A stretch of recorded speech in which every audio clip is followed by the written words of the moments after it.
শুভ দুপুর। আজকে একটা মাছ এনেছে খুব প্রিয় আমাদের। এ মাছটা আমি রাঙামাটি অনেক বেশি খেয়েছি।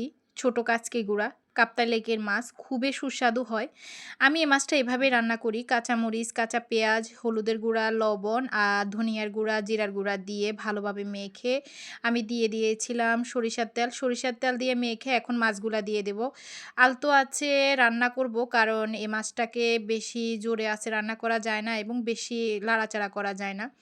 এখন এক পিঠ যখন ভালোভাবে হয়ে আসছে তো আমি একটু উল্টে পাল্টে দিয়েছি। আর এ মাছ দিয়েই আমি ভর্তা তৈরি করেছি আজকে। কাঁচামরিচ দিয়ে হলুদ আর লবণ দিয়ে মাছটাকে ভালোভাবে শুকনো, শুকনো করে ভাজি করে নিয়েছি। এখন কাঁচা পেঁয়াজ আর মরিচগুলাকে ভালোভাবে থেতলে মাছটা দিয়ে দিয়েছি। মাছটা দিয়ে বেশিক্ষণ থেতলাবো না কারণ মাছটা একটু মুখে পড়লে খুবই ভালো লাগে।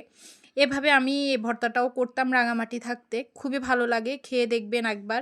আজকে দুপুরে রান্নাবান্না ডাল, ভর্তা আর মাছ।